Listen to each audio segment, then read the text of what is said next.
Hey, welcome to our explainer.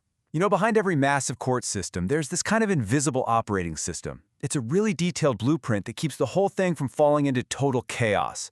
And today, we're going to pull back the curtain on that blueprint, Rule 54. So let's start with the central puzzle. How on earth does a single court deal with thousands of cases?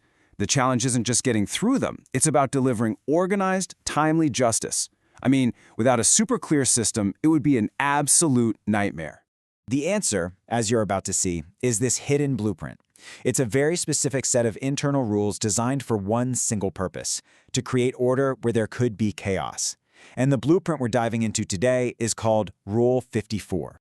To really get this blueprint, you first have to appreciate the sheer scale of the challenge. We're talking about a literal mountain of cases that this court has to climb, year in and year out. So, what's the core strategy? Well, it's one of the oldest and smartest tricks in the book: divide and conquer. Instead of the impossible task of having every single judge hear every single case, they break all that work down into smaller, way more manageable groups called divisions. That, of course, leads to the next big question. Who's in charge of all this dividing? Who gets to carve up this massive workload and make sure the whole system actually works the way it's supposed to? All that power rests with the court when it sits en banc. Now, that's really just a fancy term for when the entire court gets together as one single body. The easiest way to think about it, it's like the court's board of directors. They're not in the weeds of the day-to-day cases, they're the ones setting the high-level strategy and the rules for everybody else. And this board of directors has a very specific job description for organizing the court. And to make it really easy to remember, we can use a simple acronym: CARVE. It's perfect, right? They literally carve up the court's work. So, how does this CARV thing actually work? Well, the C stands for the constitution of the divisions, deciding how many there are and who's in them. A is for the allotment of cases, the whole system for how they get handed out. R is for the regular rotation of justices between those divisions, which keeps things fresh. V is for filling vacancies when they pop up, and that E at the end is just a reminder that it's the court en banc that makes all these critical rules. Okay. So we know how the court is organized, but how do these different groups, the big board of directors and the smaller teams, actually make a decision? Well, it all comes down to some surprisingly simple math. Now, this is where it gets really interesting. Just look at the contrast on this slide.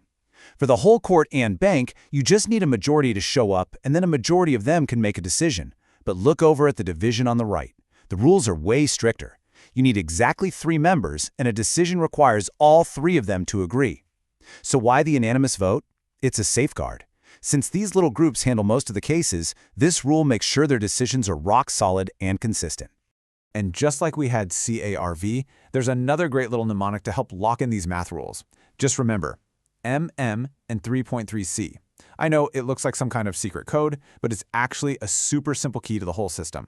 So the first part, M plus M, that's for the court en banc. The first M stands for a majority of members needed for a quorum, just to be able to meet.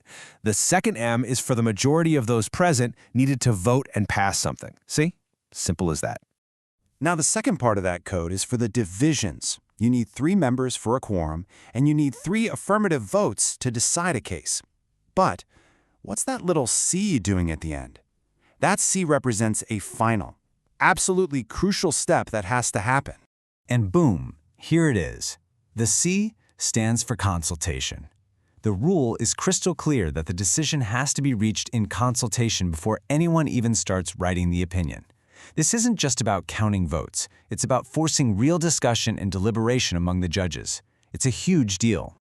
So we've covered the structure, we've done the math, but let's zoom out. Why go to all this trouble? Why does this blueprint, this Rule 54, actually matter? It matters because these aren't just some dry, boring rules. They are the carefully designed gears of the justice machine, and they're designed to produce something incredibly important: our trust in the final outcome. So think about what this whole blueprint actually gives us. That divide and conquer strategy, that creates efficiency so they can tackle that mountain of cases. The strict unanimous voting rule for divisions, that ensures consistency so justice isn't just a lottery. And that crucial C for consultation, that guarantees thoughtful deliberation. It's a system designed not just to be fast, but to be right. And that kind of leaves us with one final thought, doesn't it? We just peeled back the curtain on the invisible blueprint for one court. It makes you wonder, What other hidden rules, what other invisible blueprints are out there quietly making sure all the complex systems in our world actually work every single day?